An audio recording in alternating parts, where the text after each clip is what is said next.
Puji nama Tuhan. Terima kasih buat kehadiran saudara. Dan selalu saya ingatkan bahwa salah satu value dari gereja Zion Church of Christ adalah family. Saya rindu saudara boleh keluar dari kursi saudara, beri salam kanan kirinya, katakan apa kabarnya. Yuk boleh keluar sebentar dari kursi saudara, berkenalan kanan kiri depan belakang. Kenalan ya, shalom, apa kabar, puji Tuhan, luar biasa, sehat-sehat, diberkati, banyak berkat, banyak uang, banyak melimpah, amin. Puji Tuhan, haleluya.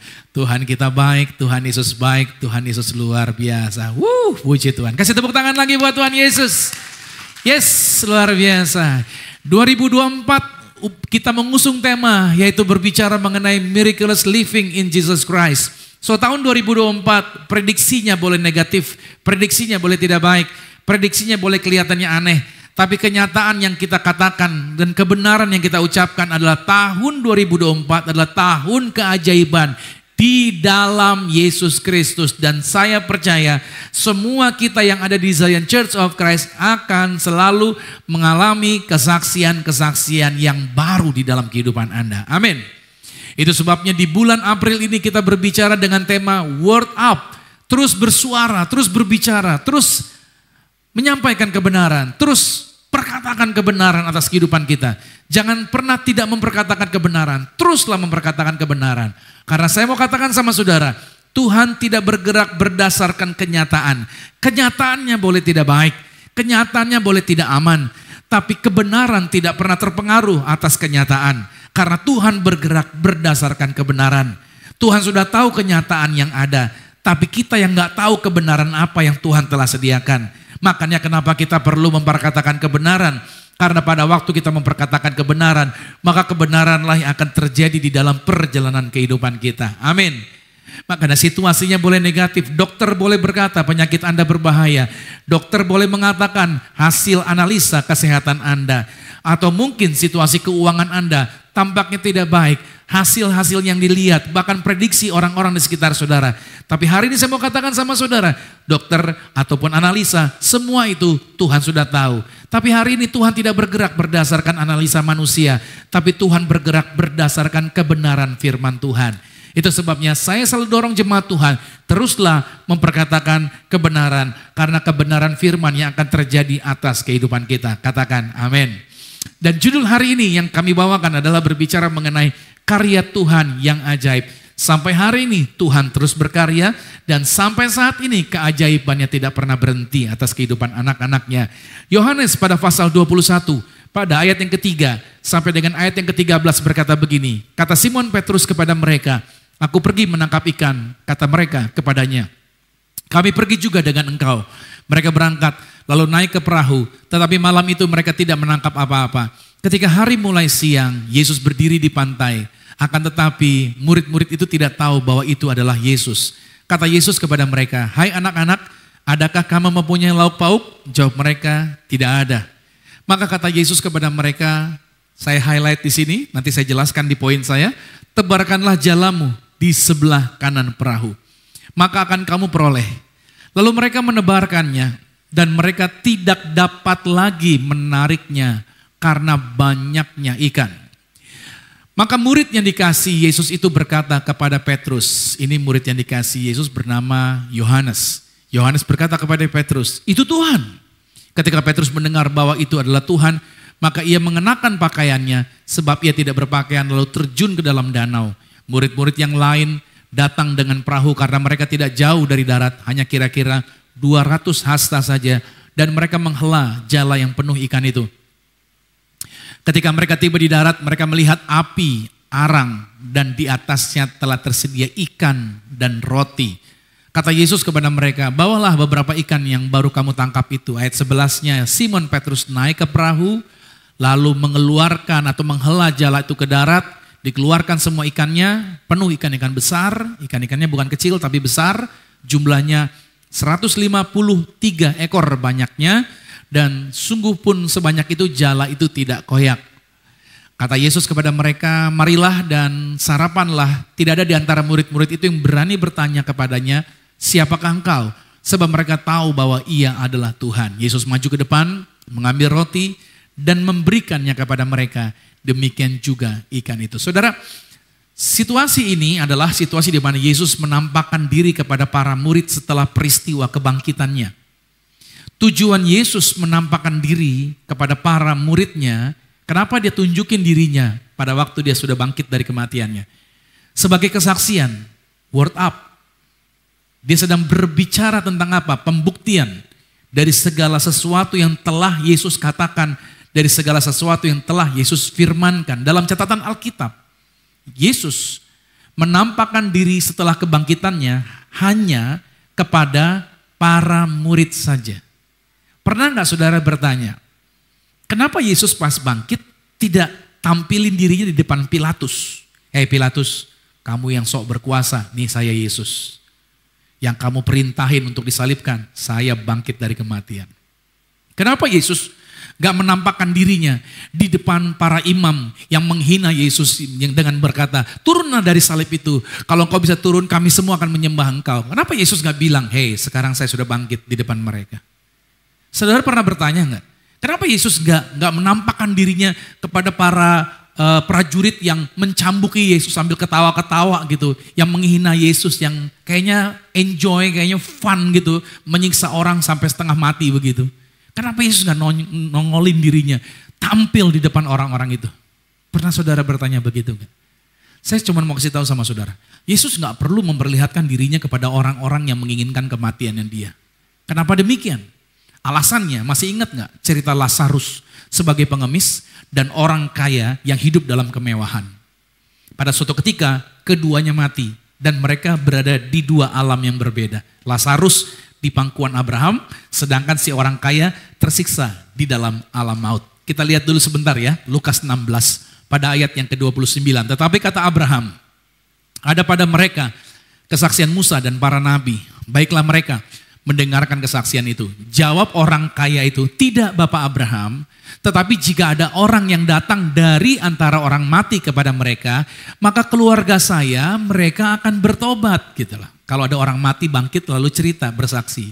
Tapi ayat 31-nya kata Abraham kepadanya, jika mereka tidak mendengarkan kesaksian Musa dan para nabi, maka mereka tidak juga akan diyakinkan sekalipun oleh seorang yang bangkit dari antara orang mati. Ini alasannya yang membuat Yesus hanya memperlihatkan dirinya kepada para muridnya yang telah mendengarkan perkataan Yesus dan yang telah mendengarkan kesaksian para nabi.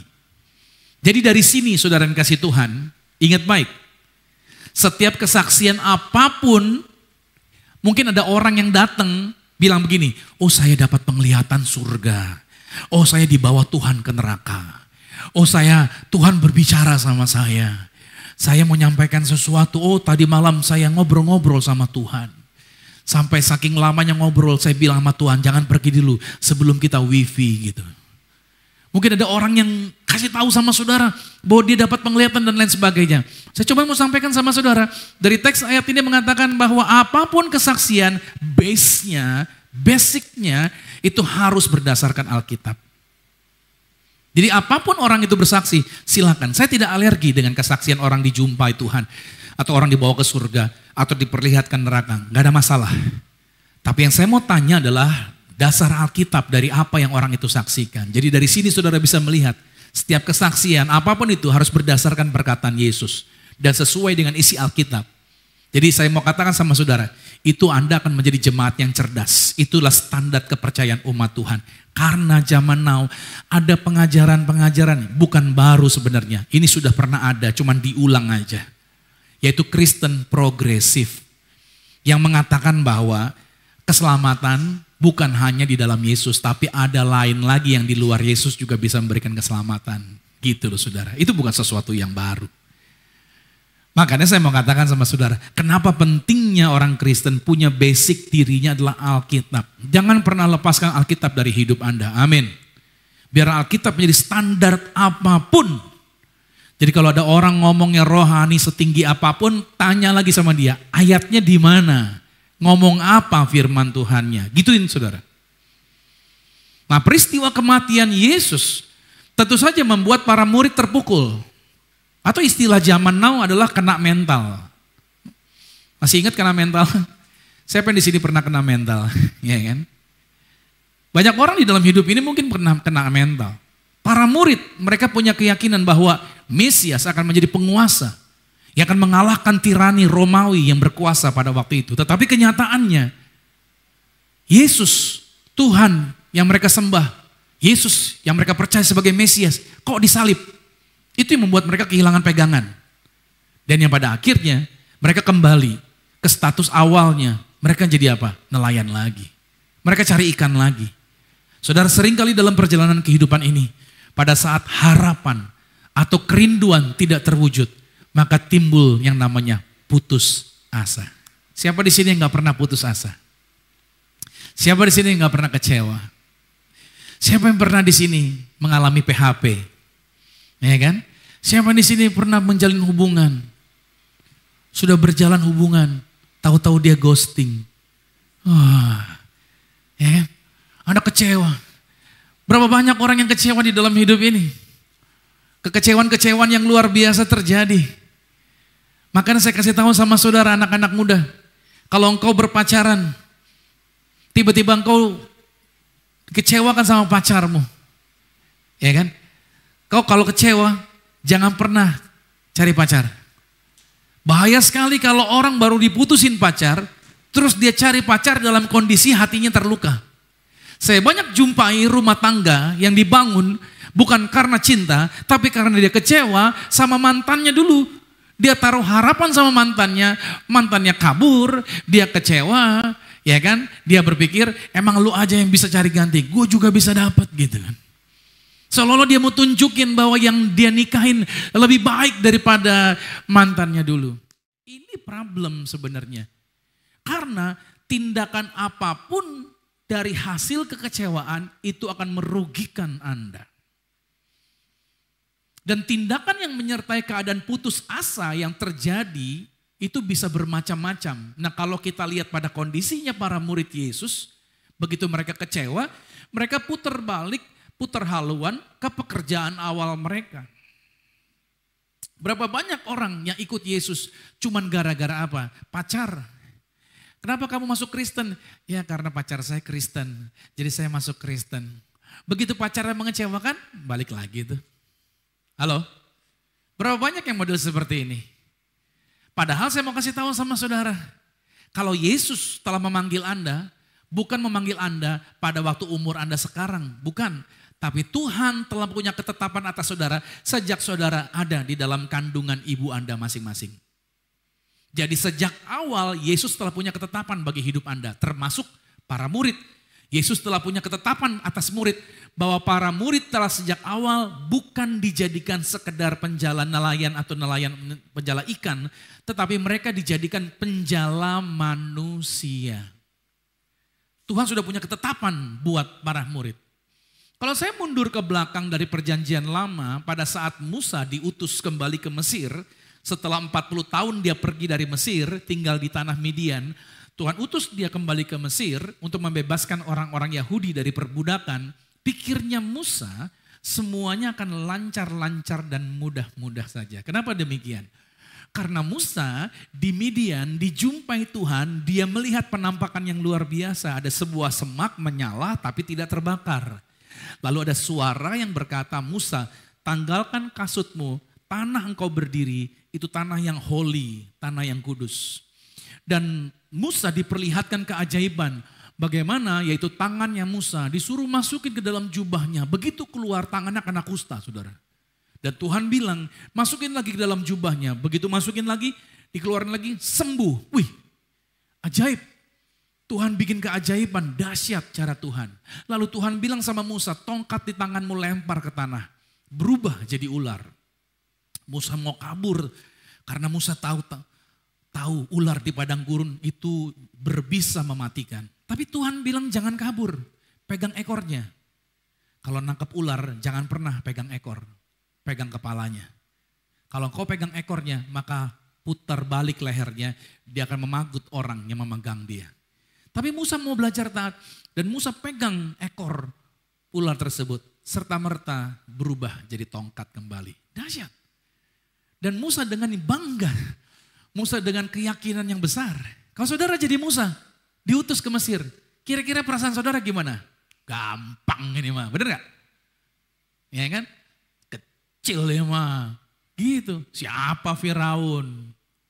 Tuhan gue besar, tinggal Tuhan gini doang. Jadi batu loh, gitu kan. Jadi Musa membara semangat. Berapa banyak Anda juga, begitu Anda bertobat jadi Kristen, Anda berkata, yes, saya jadi Kristen, pasti saya berhasil nih. Usaha saya akan jadi luar biasa. Saya kerja di perusahaan, saya akan diangkat terus naik.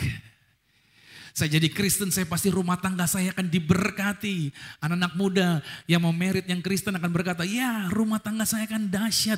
Rumah tangga saya akan luar biasa karena saya diberkati di dalam rumah tangga Kristen. Coba tanya sama yang udah menikah. Enak gak nikah? Halo, yang udah nikah? Atau jomblo semua di sini? Enak gak nikah? Enak sih. Tapi lebih banyak pusingnya apa enaknya? Itu dia ya. Haleluya. Semakin berjalan, semakin pusing. Bukan pusing, pusing ya. Begitu banyak tekanan dan lain sebagainya. Begitu banyak tuntutan dan lain sebagainya di dalam rumah tangga. Makanya saya kasih tahu sama anak-anak muda, kalau engkau mau merit, jangan pikir pernikahan itu mudah. Ya kan? Saya kasih tahu nanti kenapa harus jangan berpikir pernikahan itu mudah. Karena gambaran seperti Musa. Musa pikir semuanya aman, gak ada masalah. Ternyata Musa berhadapan dengan berbagai kesulitan. Gak dia duga, unpredictable. Hidup ini akan selalu berhadapan dengan sesuatu yang unpredictable. Makanya di dalam yang namanya lembaran, anggaran, biaya, keuangan, selalu ada yang namanya anggaran tidak terduga. Karena ada sesuatu yang tak terduga. Karena Musa berhadapi berbagai kesulitan. Kok gini? Apa yang dihadapin? Hati Firaun keras. Dipikir dengan Tuhan, dia datang bawa nama Tuhan, gampang. Keras Musa. Udah gitu orang Yahudi yang awalnya terima Musa dan Harun, yang seneng banget bawa berita ini bahwa mereka akan dibebaskan dari perbudakan, dibawa ke tanah yang berlimpah, susu dan madunya, di tanah yang diberkati. Wah, mereka bilang, promised land, yes, kami semua menerima kehadiran Musa dan Harun. Begitu Musa menghadap Firaun bersama Harun, langsung Firaun berkata, bikin lebih berat kerjaan para budak ini. Jangan kasih modal lagi untuk bikin batu bata. Suruh cari modal sendiri. Dan jumlah batu batanya per hari kuotanya tidak boleh kurang. Mateng gak saudara? Kerja keras, susah payah mereka. Nah gara-gara Musa datang ke Firaun, pekerjaan mereka diperberat sampai timbul pertanyaan Musa begini. Sama seperti kita. Kalau Tuhan mampu, kenapa nggak Tuhan bikin sendiri sih? Betul nggak? Kalau Tuhan bisa, kenapa harus saya? Itu timbul pertanyaannya Musa. Ya kan? Kalau Tuhan mampu, kenapa Tuhan nggak sendiri mengerjakan? Semuanya kan mudah, semuanya kan beres. Nah, yang menjadi catatan di sini adalah apa? Kesulitan. Sama-sama dengan saya katakan, kesulitan. Oke, yang lebih keras lagi deh, kesulitan. Ya, saya tanya lagi ya, nikah itu sulit gak? Halo, ada kesulitan gak? Ada problem gak? Ada masalah gak? Iya, kelihatan dari wajah Anda. Haleluya. Iya, menikah itu banyak kesulitan-kesulitan di dalamnya. Tapi saudara kasih tahu, ini saya kasih tahu kenapa harus ada kesulitan. Kalau semuanya dapat berjalan dengan baik-baik saja, maka kita cenderung melupakan langkah-langkah yang terbaik yang pernah kita lakukan. Kita menjadi tidak disiplin dan karena itu mudah ya kita menganggap remeh segala sesuatunya. Pasanganmu mudah diatur enggak? Suami-suami di tempat ini, istrimu mudah diatur enggak? Ya kan? Waktu pacaran aman-aman. Sayang, itu pacaran saudara. I love you. Dimintain apa aja, oke, pacaran. Begitu married, mulai tariknya keluar. Ya kan? Mulai tanduk yang nggak semua apa yang Anda mau para suami langsung diturutin sama istri. Kesulitan mulai muncul. Kenapa? Karena yang kau nikahi bukan gedebong pisang. Orang yang punya pikiran, yang punya keinginan, yang punya kemauan. Dan kau perlu mempelajari, makanya kenapa ikut kelas. Seringkali saya jumpai para pria dikasih informasi, kalau cari istri, biar dapat istri yang baik, dari suku ini, dari suku ini, dari suku yang ini, itu dapat istri yang baik. Saya kasih tahu sama saudara ya, bahwa istri yang baik itu gak pernah ditemukan. Istri yang baik itu dibentuk dengan sengaja, itu yang benar. Gak ada istri yang baik. Suku tertentu, oh pasti setia, gak garanti.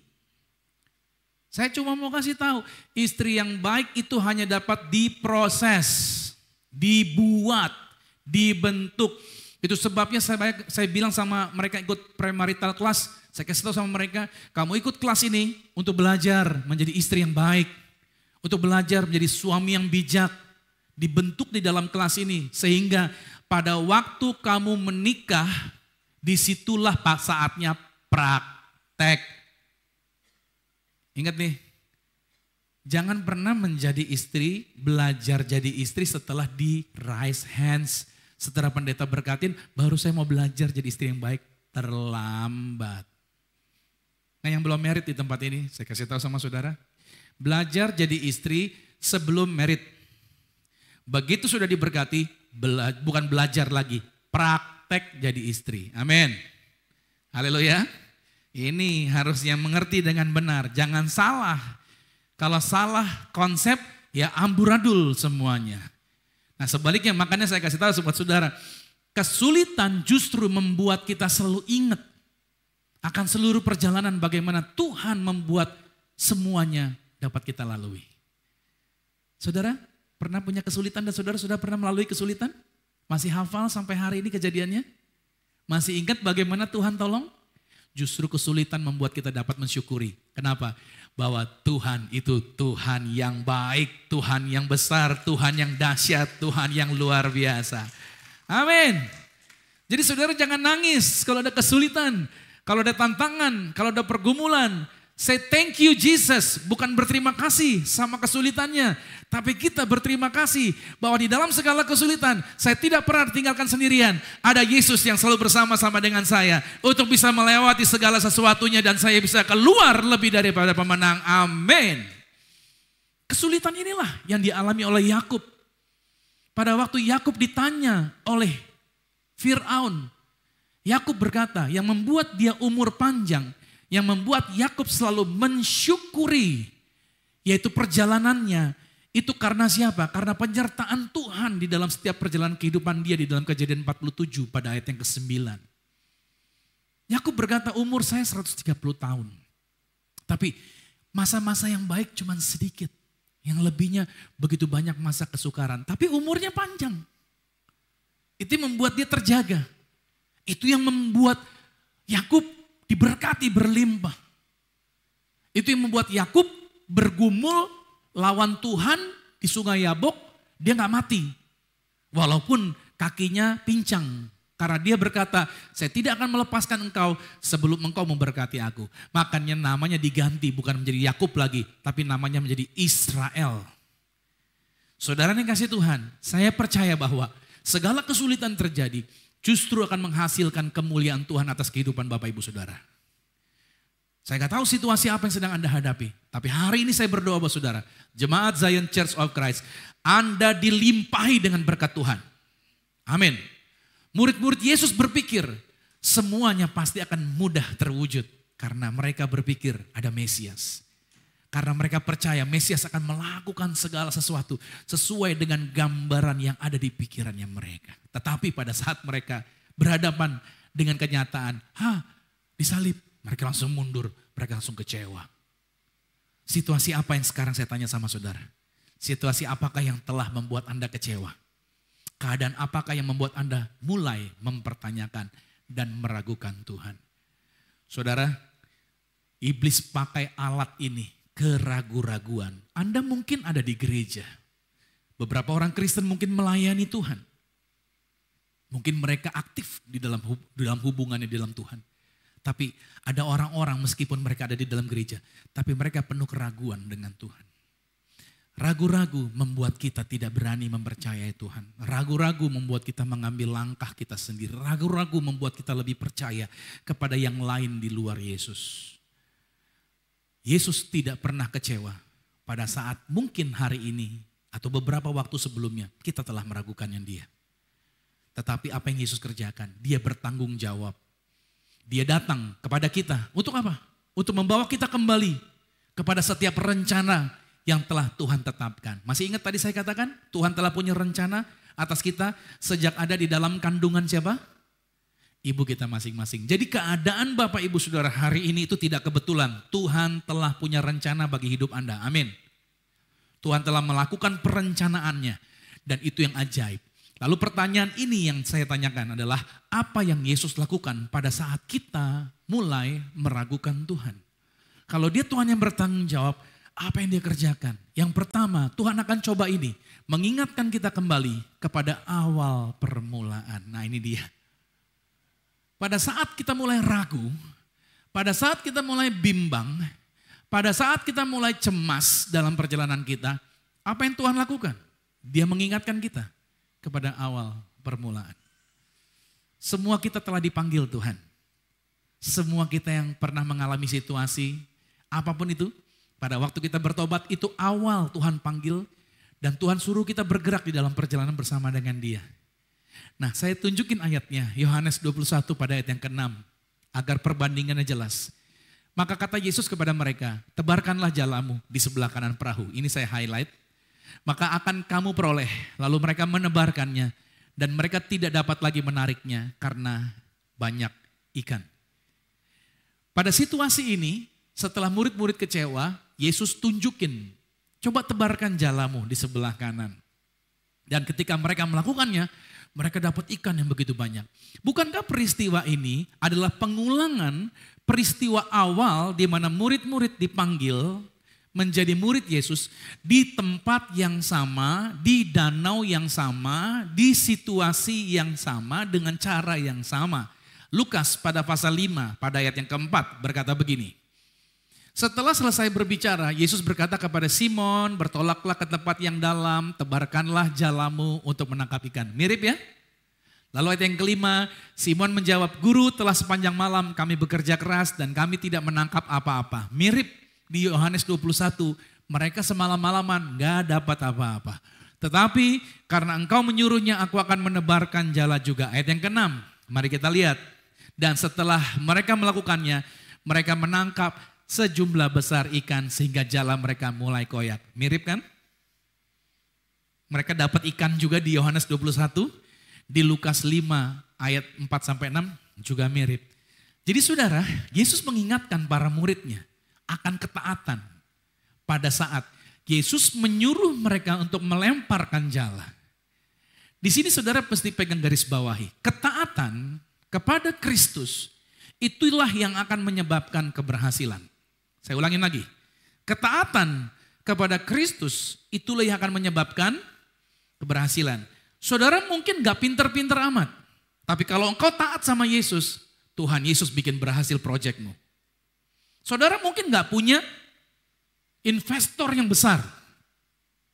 Saudara mungkin gak punya supporting. Atau mungkin saudara dikecewakan. Ada orang yang kerjasama dengan saudara. Mungkin dia pecah kongsi, meninggalkan Anda dan lain sebagainya. Tapi kalau engkau lihat ayat ini. Ketika kau belajar menjadi orang yang mau taat kepada firman Tuhan. Saya mau kasih tahu buat saudara. Maka Tuhanlah yang akan buat Anda berhasil. Amin. Mereka canggih loh. Nangkep ikan tapi gak dapat semalam-malaman. Tapi begitu sampai di pagi hari. Begitu Yesus bilang tebarin jala. Itu ikan udah di dalam Di dalam saudara, ikan itu malam gelap dia naik. Kalau matahari udah nongol, dia turun ke dalam bawah. Dan tidak akan tercapai oleh jalannya mereka. Tapi yang terjadi, Yesus bilang tebarin jala. Ya kan? Begitu mereka menebarkan jala, apa yang terjadi? Di situ ikan-ikan yang jauh di bawah dibuat naik dan menghampiri jala. Bukankah itu juga yang akan terjadi atas proyek yang saudara pegang? Ada orang-orang yang saudara gak kenal. Tiba-tiba minta tolong dikerjakan proyeknya oleh saudara. Halo?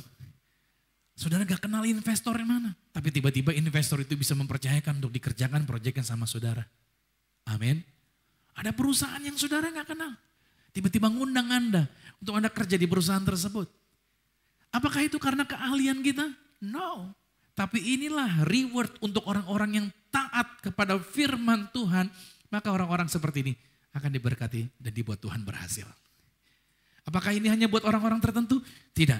Tapi buat siapa? Buat semua orang. Buat semua orang itu siapa? Buat semua yang ada di Zion Church. Anda diberkati Tuhan. Kasih tepuk tangan. Yang luar biasa. Dahsyat cara kerja Tuhan. So, Tuhan Yesus, our Lord Jesus, dia adalah Alpha dan Omega. Sama-sama dengan saya katakan, Alpha dan Omega.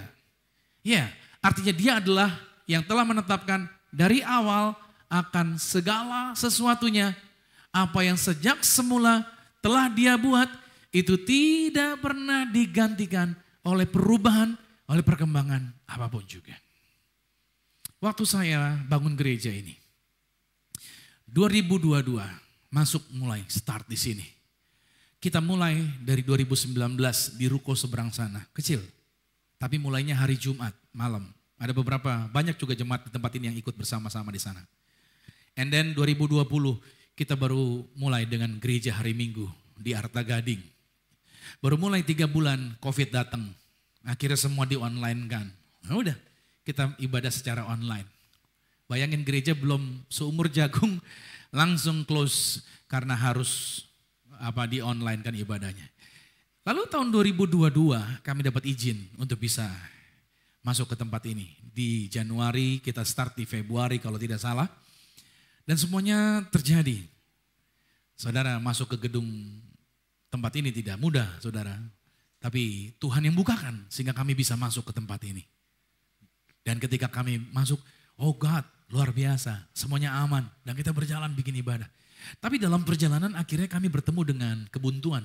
Ada masalah yang kami hadapi dalam membangun gereja ini. Saya berpikir Tuhan, apa yang terjadi? Berikan kami petunjuk. Berikan kami petunjuk. Tapi Tuhan sepertinya tidak bersuara. Lalu kami berpikir apa ya? Sempat saya berpikir, kok Tuhan gak ngomong sih gitu? Kenapa Tuhan diem aja? Kami mau terus gereja ini jalanin atau istirahat dulu nih? Atau mungkin saya harus ganti profesi kali gak jadi gembala? Saya bertanya begitu sama Tuhan. Betul, ini jujur dalam hati saya. Tapi Tuhan gak ngomong. Tapi Tuhan kasih tunjuk saya dengan sebuah perumpamaan dari video berikut ini. Kita lihat. Ini semut yang lagi jalan beriringan. Lihat rombongan semut kalau lagi jalan. Saya akan putar-putar ulang video ini. Ya, lihat ya. Rombongan semut kalau lagi jalan tuh. Ya, rame-rame gitu. Oke, pause sampai di sini. Oke. Nah, semut itu saudara adalah binatang yang memiliki navigasi yang buruk. Dia mengandalkan indera penciuman. Jadi kalau dia berjalan, dia di dalam satu garis yang sama. Pernah lihat semut di rumah saudara, di tembok saudara, temboknya seluas begini, tapi jalur jalan dia itu doang. Dan kalau mereka naik turun, ketemu gitu dulu, baru mereka jalan lagi gitu. Tapi tetap di jalur yang sama. Mereka gak sembarangan, gak berantakan. Gak ada yang satu ke sana, gak ada yang satu ke sana gitu ya kan. Enggak. Kayak anak-anak kita kalau di gereja kan ada yang kemana, ada yang kemana, ada yang kemana gitu ya kan. Kalau di semut enggak, dia rapi. Pernah saudara kepikiran kenapa? Karena mereka bergerak berdasarkan indera penciuman. Jadi misalkan rumah mereka ada di sana, ini mereka berangkat ke sana. itu mereka jalur perjalanan mereka sudah ditandai dengan bau. Kalau satu semut baunya nggak terasa, tapi kalau rombongan semut baunya kecium buat mereka. Namanya apa ya? Feromon kalau nggak salah. Jadi baunya inilah yang membuat mereka menuntun mereka untuk putar kembali, untuk pulang ke rumah mereka. Nah, misalkan dalam perjalanan ini, gambaran daun ini diganti. Tiba-tiba dalam perjalanan si semut ada tumpahan minyak tanah di sini. Nah, ini masalah. Minyak tanah menghilangkan indera penciumannya semut. Sehingga semut yang ketemu dengan tumpahan minyak tanah itu penciumannya kacau. Dan navigasi mereka berhenti. Mereka punya pilihan, belok ke kiri, belok ke kanan, atau putar balik. Karena mereka nggak ketemu. Indera penciuman mereka nggak bisa menemukan jalur pulang mereka.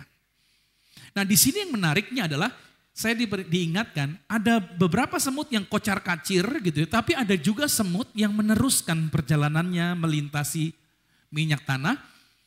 Beberapa waktu setelah dia lewatin terus saja dia jalan, dan begitu dia berhasil melewati minyak tanah itu, dia keluar, indera penciumannya hidup lagi dan bisa pulang. Dan Tuhan kasih tunjuk sama saya bahwa ketika saya berhadapan dengan sesuatu yang gelap, Tuhan gak bicara, gak ada petunjuk-petunjuk apapun juga. Tuhan mau saya suruh apa? Ingat yang awal, pada waktu kamu dipilih untuk menjadi gembala, untuk memimpin umat Tuhan, maju dan jalani terus panggilan itu. Begitu saya jalanin itu, begitu saya bergerak terus, begitu saya maju terus, Tuhan buktikan. Tuhan tidak pernah bawa kita ke dalam goa, tapi Tuhan izinkan kita bawa ke dalam sebuah terowongan yang ujungnya Tuhan tetap akan membukakan jalan buat kita. Ada amin. Jadi hari ini saya mau katakan sama saudara, percayalah, Tuhan bukan Tuhan yang jahat. Tuhan tidak mungkin bikin Anda kesulitan. Tuhan akan selalu membawa Anda kepada jalan yang benar. Dan satu hal yang Tuhan mau ingatkan bagi setiap kita adalah, setiap kali saudara mentok, saudara bingung, gak ada jawaban, Tuhan kayaknya gak kasih petunjuk. Coba ingat lagi yang awal Tuhan pernah tunjukin sama hidup Anda. Itu menjadi bagian penting untuk Anda tetap kuat menjalani perjalanan Anda. Amin. Haleluya. Jadi saudara jangan berhenti. Jangan jadi kecewa. Bergerak terus. Bisnis Anda siapa yang suruh? Tuhan. Kalau Anda punya masalah di bisnis Anda, jangan berhenti. Terus maju. Kenapa? Karena Tuhan mau kasih tahu bahwa Dia setia menyertai Anda.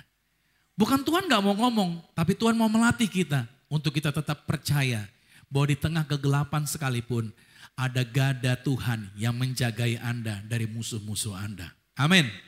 Dia tidak pernah menjauh, dia tidak pernah meninggalkan Anda. Selalu kembali kepada awal. Nah, itu juga digambarkan di dalam Yohanes pada pasal 3, pada ayat yang ketiga.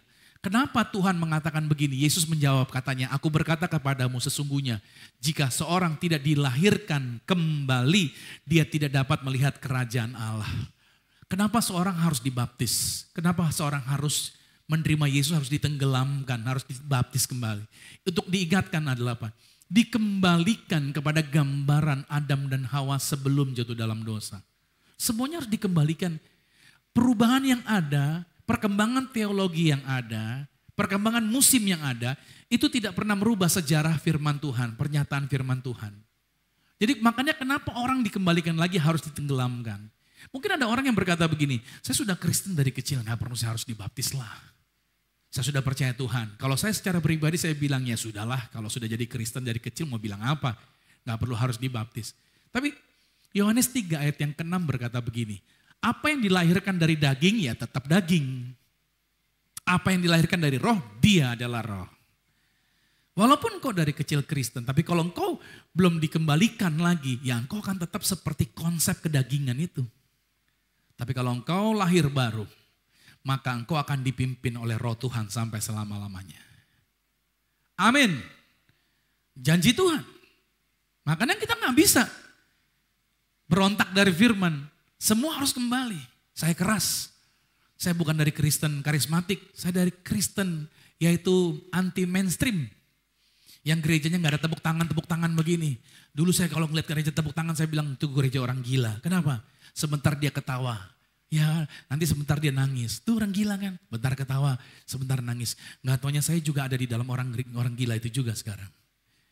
Ya gak? Kita pikir.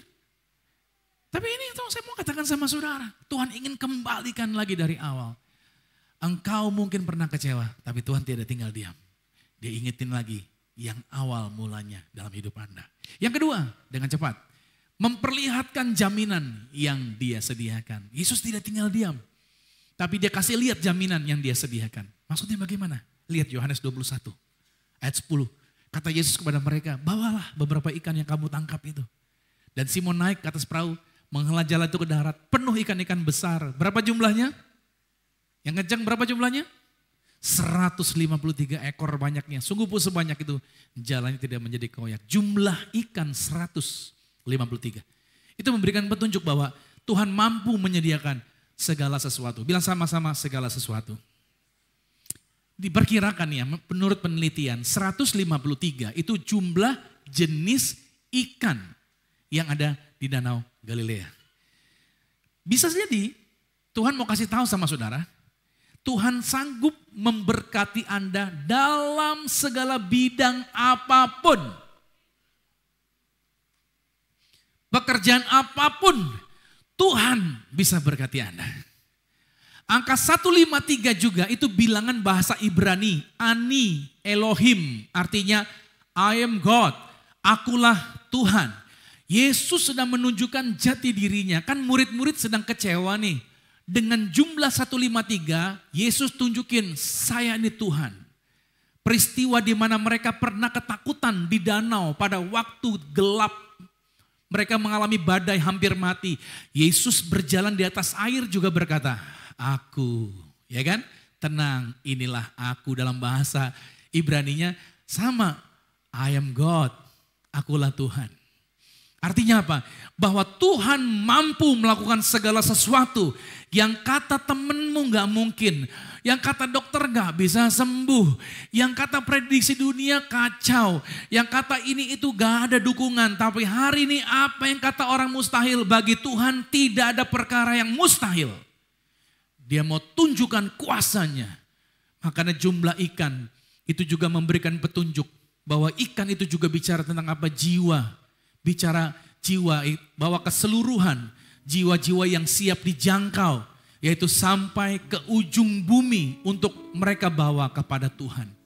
Makanya 153 seluruh jenis, artinya seluruh model manusia di muka bumi ini semua akan dijangkau untuk kemuliaan Tuhan. Dan satu lagi, berkat Tuhan yang banyak jalannya tidak goyak. Berkat Tuhan yang berlimpah tidak akan membuat kita celaka. Amin. Berkat Tuhan yang berlimpah tidak akan membuat Anda mengalami kerusakan. Dan yang ketiga, penutup terakhir adalah apa yang Yesus lakukan pada saat kita mulai meragukan Tuhan. Yesus membuktikan bahwa dia adalah Tuhan yang hidup. Yohanes 21 ayat 12 dikatakan bahwa Yesus, marilah sarapanlah katanya. Tidak ada di antara murid itu berani bertanya kepadanya, siapakah engkau? Sebab mereka tahu bahwa dia adalah Tuhan. Yesus maju ke depan, mengambil roti, memberikan kepada mereka, demikian juga ikan-ikan itu. Ini kan mirip ya, Yesus selalu mengulangin lagi. Memecahkan roti, memberi kepada murid-muridnya. Dan dia makan bersama dengan mereka. Hantu tidak bisa memakan hidangan untuk manusia. Makanya setan kenapa mau poses, masukin manusia. Karena setan gak bisa makan nasi padang. Benar. Suatu hari ada seorang wanita kesurupan. Teman-teman berdoa buat perempuan ini. Didoain, wah manifestasi. Dipikir teman-teman sudah selesai. Karena yang manifestasi kecapean. Dan dia minta makan. Mamanya belikan makan nasi padang. Dia makan dengan lahapnya. Terus didoain lagi saudara. Wah manifestasi lagi. Ya kan? Setelah selesai doa. Terus dia bilang, ma aku minta makan dong. Loh tadi kan udah makan. Ternyata dia bilang enggak belum makan. Dan dia merasa lapar. Pertanyaannya tadi yang makan siapa? Setan. Setan itu makanya kenapa orang bisa kerakus begitu luar biasa. Dimasukin roh setan. Jadi kalau ada perlombaan makan makanan dalam porsi yang besar, lalu ada hadiahnya sekian juta, itu gak mungkin orang bisa makan. Jadi kalau saudara mau menang, undang setan. Masukin dalam diri saudara, jadi setan yang makan itu cepat sampai habis gitu kan. Jadi saudara langsung gak kenyang saudara pasti, karena setan yang makan itu semuanya. Hantu gak bisa makan. Yesus menunjukkan bahwa dia adalah Tuhan yang hidup dan selalu ada bersama dengan umatnya. Amin. So hari ini segala keraguan, kekecewaan karena situasi yang sedang kita hadapi, Tuhan Yesus adalah Tuhan yang sanggup, yang tidak akan pernah membiarkan kita tenggelam dalam segala situasi buruk sekalipun. Tuhan akan selalu datang. Tuhan akan menghampiri Anda. Dan Tuhan pasti memulihkan keberadaan Anda. Amin. Jangan biarkan kau terpuruk. Jangan biarkan kau hidup dalam keraguan-raguan.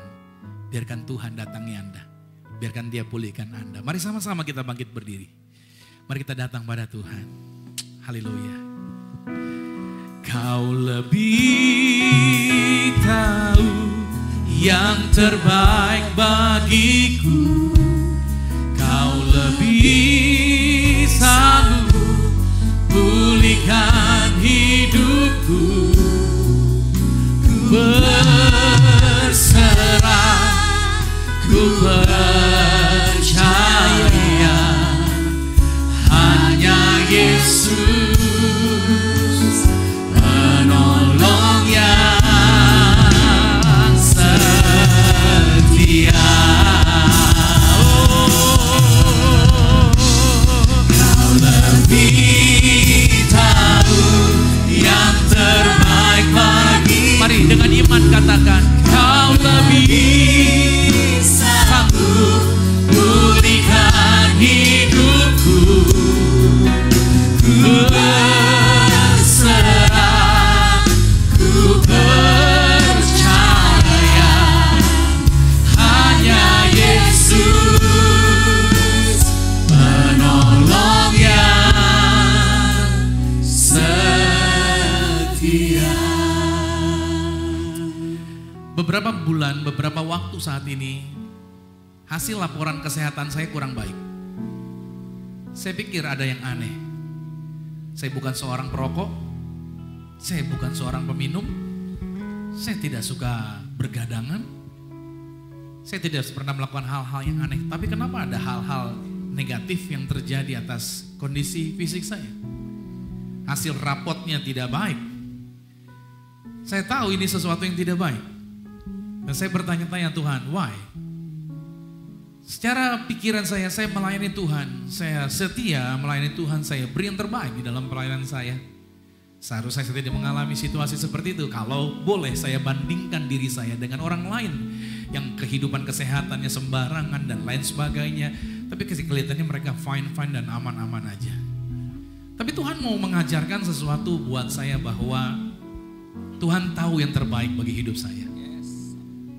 Bahwa apa yang Tuhan berikan bukanlah kesakitan, yang Tuhan sediakan bukanlah ancaman, yang Tuhan sediakan bukanlah maut, tapi yang Tuhan sediakan adalah jaminan untuk saya bergerak di dalam kepercayaan. Dan Tuhan berkata bahwa kamu gembala sekarang, kamu bukan lagi pendeta biasa. Kamu harus punya kesaksian yang bisa menguatkan jemaatmu. Kamu akan membawa orang-orang ini untuk hidupnya berubah. Kamu akan membawa orang-orang ini untuk hidupnya mengalami sukacita yang luar biasa. So ketika kamu berhadapan dengan terowongan yang gelap, jangan takut. Ada aku bersama-sama dengan kamu. Dan saya mengalami situasi-situasi yang tidak nyaman dan lain sebagainya. Tapi disinilah Tuhan sedang mengajarkan saya untuk saya berserah dan percaya. Bahwa Dia baik, bahwa Dia luar biasa, bahwa Dia jamin saya. Apapun hasilnya, saya percaya Tuhan tetap memberikan jaminan umur panjang bersama dengan Tuhan. Lawatan Tuhan, kuasanya, mujizatnya pasti terjadi. Dia tidak akan mengecewakan. Dia menjaminkan kemenangannya, Dia menjaminkan sukacitanya, Dia menjaminkan masa depan yang terbaik. Saya tidak mau bergerak dengan ketakutan, tapi saya mau bergerak dengan keyakinan. Kau lebih tahu yang terbaik bagiku. Kau lebih sanggup pulihkan hidupku. berserah, ku percaya hanya Yesus penolong yang setia. Kau lebih tahu yang terbaik bagiku. Kau lebih tahu pulihkan hidupku. Ku berserah, ku percaya hanya Yesus penolong yang setia. Hanya Yesus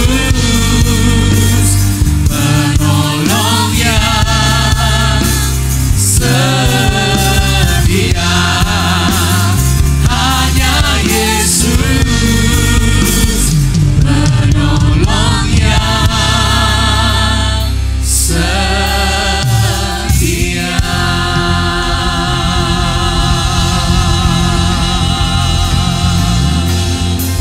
Oh, mari sembah Dia sejenak, saudara. Ya rada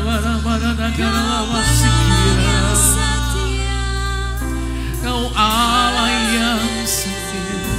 Terima kasih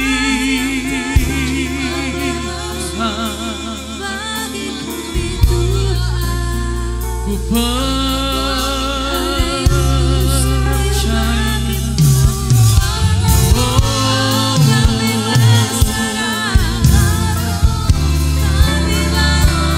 Kau baik Tuhan, Kau dahsyat Yesus, Kau yang menyertai kami senantiasa, Bapa yang ajaib.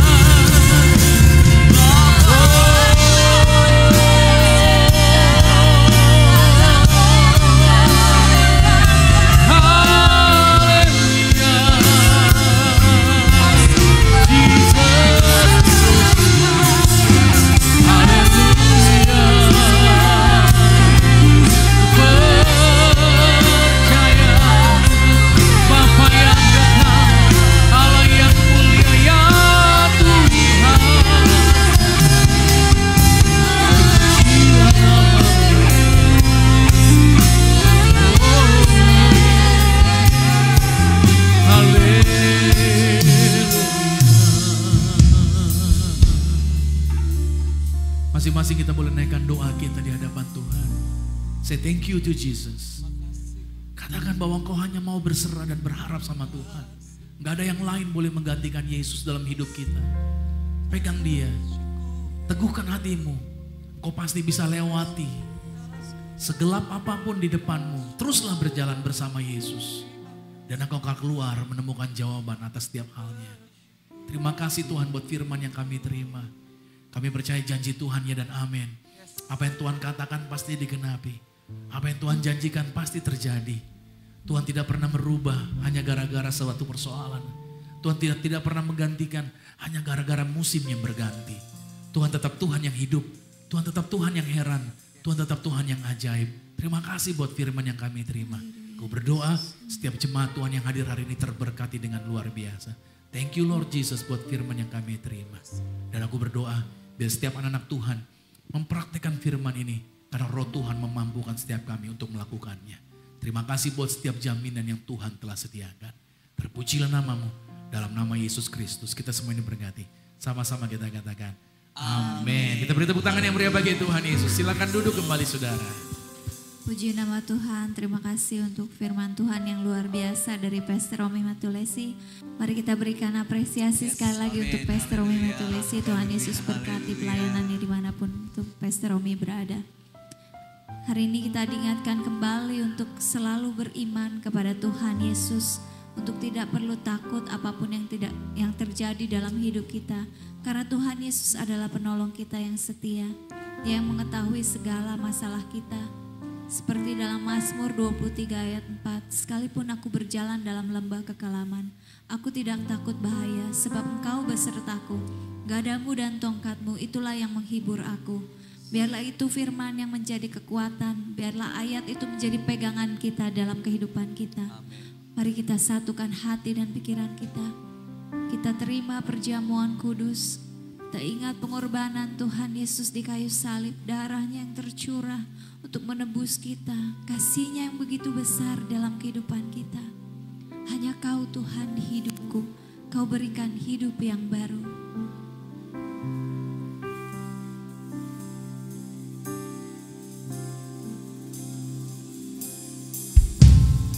Hanya Kau Tuhan di hidupku,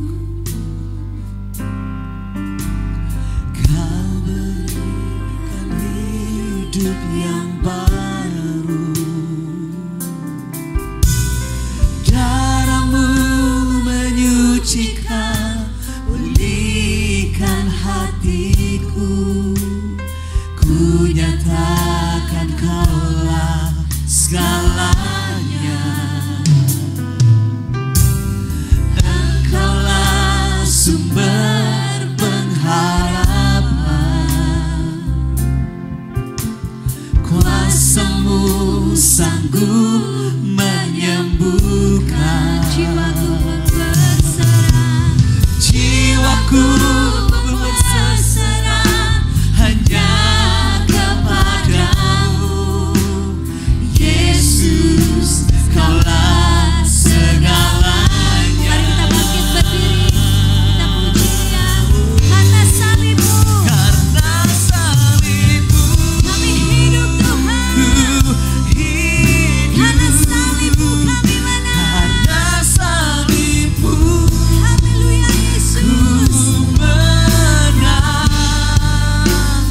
Engkau yang berkuasa, sanggup untuk melakukan mujizat. Karena salib-Mu kami hidup. Karena salib-Mu Terima kasih Tuhan. ku hidup. Karena salib-Mu ku menang. Yang berkuasa. Engkau yang berkuasa, sanggup untuk melakukan mujizat-Mu di hidupku.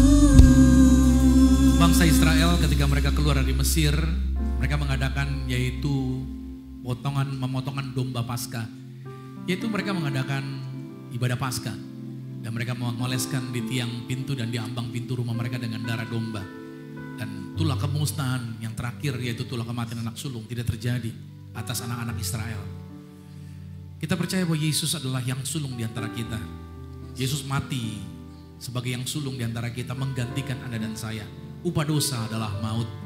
Maka Anda dan saya sekarang tidak lagi dihukum dengan hukuman maut buat siapa yang percaya pada Yesus. Itu sebabnya Yesus berkata, barang siapa makan tubuhku, minum darahku, dia ada di dalam aku ada di dalam dia. Memang Yesus mati, kita juga mati bersama Yesus. Tapi Yesus bangkit dari kematian, memberikan kehidupan yang baru bagi Anda dan saya. Maka tidak ada kuasa apapun di bawah kolong langit ini yang bisa memisahkan kita dari kasih Kristus. Sampai selama-lamanya Anda dan saya dijaminkan hidup di bumi sama seperti di sorga. Dalam kasih karunia, dalam pertolongan, dalam mujizat Tuhan. Mari kita mau angkat rotinya di atas kepala. Dengan iman bersama-sama dengan saya katakan dalam nama Tuhan Yesus, inilah roti yang telah turun dari surga. Inilah tubuh Tuhan Yesus Kristus, tubuh yang tergantung di atas kayu salib yang memberikan kami bersama dengan keluarga kehidupan yang kekal di dalam kerajaan sorga. Oleh korban tubuh Tuhan Yesus Kristus yang telah tertombak, tertikam di atas kayu salib. Mulai hari ini kami tidak sakit-sakitan. Kami menang atas segala virus, menang atas segala bakteri, tidak terkapar di rumah sakit, tidak terkapar di ruang ICU. Kami diberkati umur panjang, tidak sakit-sakitan. Setiap organ-organ tubuh kami sehat, berfungsi 100%. Dalam nama Tuhan Yesus, oleh bilur-bilur Yesus, segala penyakit kami sudah disembuhkan dalam nama Yesus. Inilah tubuh Tuhan Yesus. Mari kita makan tubuh Tuhan Yesus.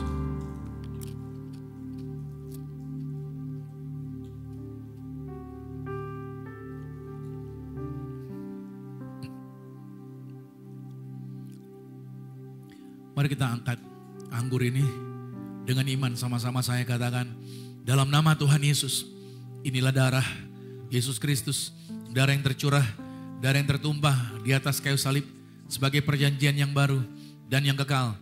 Oleh korban darah Kristus, mulai hari ini kami menang atas segala virus, menang atas segala penyakit, tidak terkapar di meja operasi.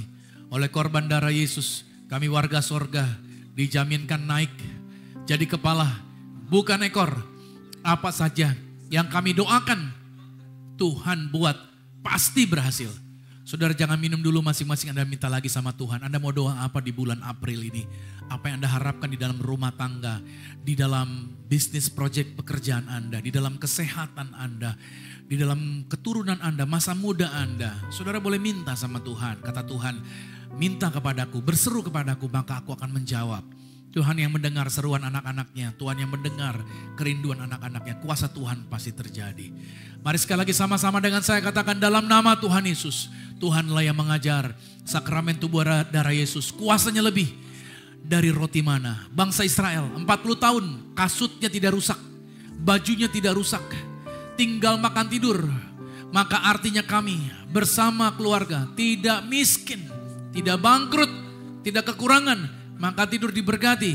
Kami punya iman yang kami pegang, yang kami kerjakan di dalam karir, bisnis, proyek, usaha, studi, pelayanan kami diberkati lipat kali ganda dari berkat tertinggi yang pernah kami raih. Dalam nama Yesus, inilah darah Yesus Kristus. Mari kita minum darah Yesus.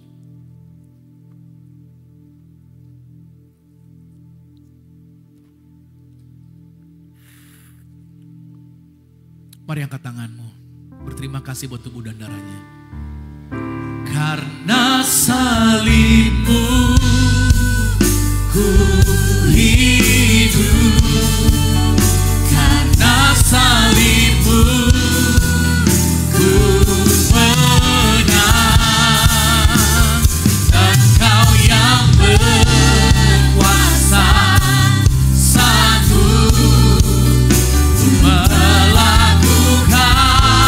sanggup mujizat karena salibmu,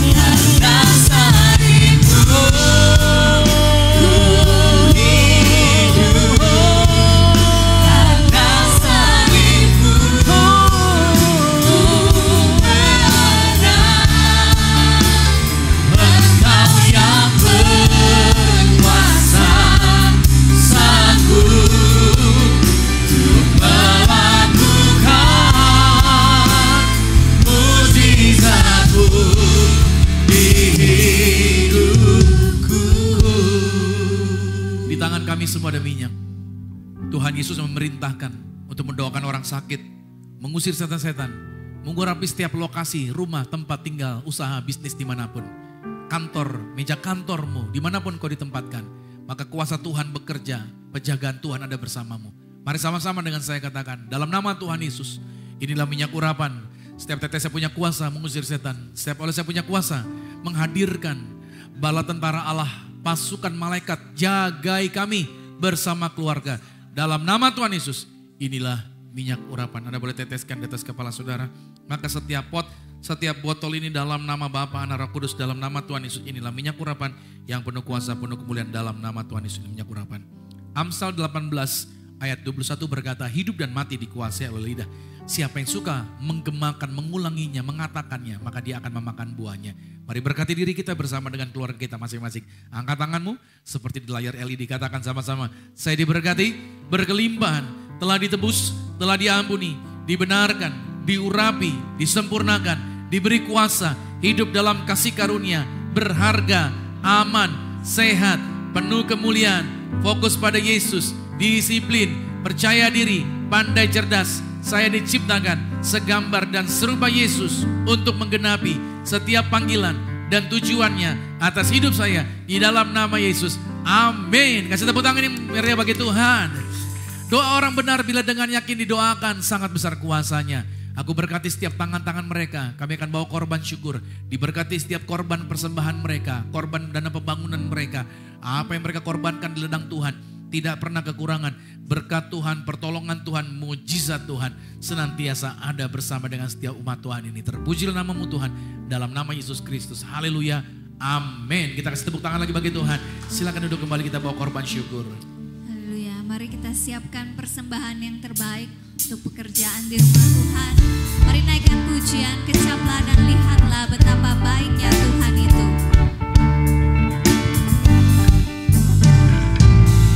Kecaplah dan lihatlah betapa baiknya Tuhan itu. Rasakan dan nikmati kasih setia Tuhan. Kecaplah dan lihatlah betapa baiknya Tuhan itu. Rasakan dan nikmati kasih setia Tuhan. Syukur bagimu Tuhan, segala hormat bagimu Tuhan. Allah yang mengasihiku, Allah yang memeliharaku. Syukur bagimu Tuhan, segala hormat bagimu Tuhan. Allah yang mengasihiku, Allah yang memeliharaku selamanya, selamanya, selamanya.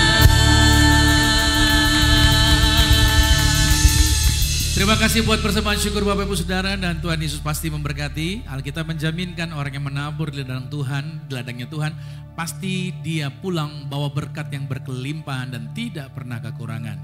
Sebuah pengumuman yang saya sampaikan buat saudara bahwa bulan depan, bulan Mei, Gereja Zion Church of Christ akan mengadakan child dedication.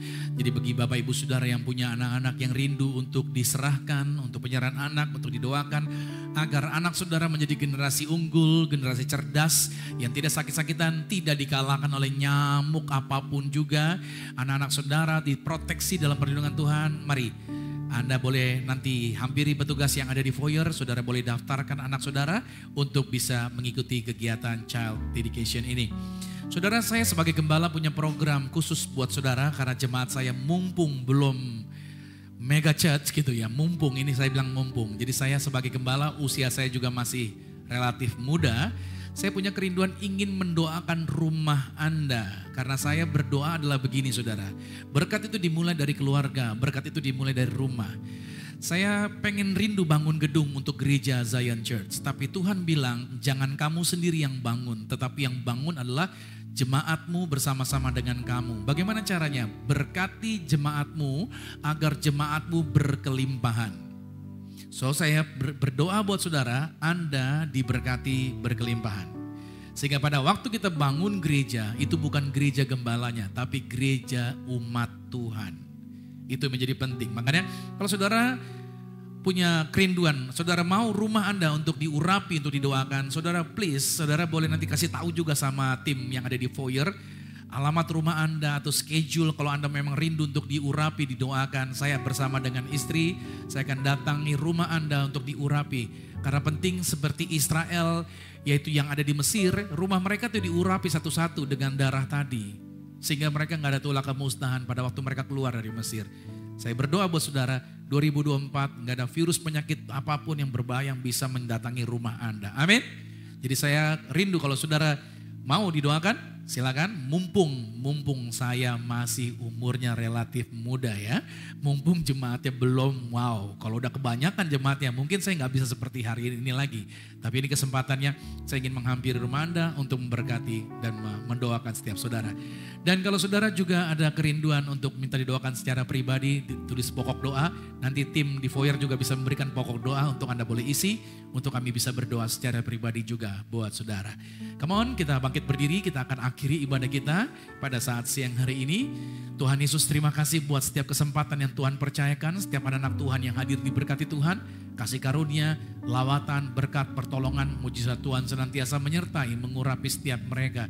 Terima kasih buat setiap tim yang sudah terlibat di dalam pelayanan, berkati seluruh volunteers diberkati Tuhan, mulai dari yaitu tim praise and worship, berkati juga media operator, logistik, hospitality, guru-guru sekolah minggu, para pendoa syafaat, penerima tamu, dan setiap mereka yang berkegiatan di dalam pelayanan kami. Apapun yang telah dikorbankan, Tuhan gantikan yang luar biasa. Janji Tuhan, berkat Tuhan, pertolongan Tuhan ada bersama dengan setiap mereka. Terima kasih buat setiap kasih karunia yang Tuhan sediakan buat gereja Zion Church. Kami percaya gereja ini Tuhan sediakan dan Tuhan berkati untuk dipakai lebih lagi di dalam pelayanan-pelayanan yang lebih dan luar biasa lagi. Bersama dengan tim yang ada di dalamnya dalam berkat Tuhan. Maka kalau sebentar kami akan pulang, kami percaya di sepanjang seminggu ke depan apa yang dikerjakan oleh anak Tuhan pasti diberkati berhasil. Baik dalam karir, pekerjaan, usaha, bisnis, proyek, bahkan dalam sekolah anak-anak juga diberkati Tuhan. Persiapan untuk ujian, kenaikan kelas juga diberkati, pasti berhasil. Anak-anak kami pandai, anak-anak kami cerdas, dan anak-anak kami pasti sukses. Terima kasih Tuhan, dan saatnya kami akan pulang dan sambut setiap berkat Tuhan. Kekasih Kristus, aminkan setiap berkat ini menjadi milik setiap kita. Diberkatilah engkau di dalam usahamu, diberkatilah engkau di dalam pekerjaanmu, diberkatilah engkau di dalam segala aktivitasmu. Siapapun tinggal bersama dengan engkau pasti diberkati. Keluargamu diberkati, orang tuamu diberkati, saudara-saudarimu diberkati, rumah tanggamu berbahagia. Terimalah berkat anugerah dari Bapa di surga, cinta kasih di dalam Yesus Kristus, kekuatan penghiburan di dalam kuasa Roh Kudus menyertai mengurapi setiap kita mulai hari ini sampai Tuhan Yesus datang menjemput Anda dan saya, keluargamu dan keluargaku. Kita semua sama-sama menjadi warga kerajaan sorga yang percaya. Sama-sama dengan saya katakan amin. Selamat hari Minggu dan Tuhan Yesus berkati saudara semua. Shalom. Shalom. Kami terima kuasa-Mu Tuhan, kami terima kemenangan yang Engkau sediakan untuk kami bawa di setiap langkah. Kemanapun kami berdiri, kemanapun kami pergi, di situ pasti mujizat-Mu terjadi. Kami terima kuasa-Mu Tuhan, kami terima kemenangan yang Engkau sediakan untuk kami bawa di setiap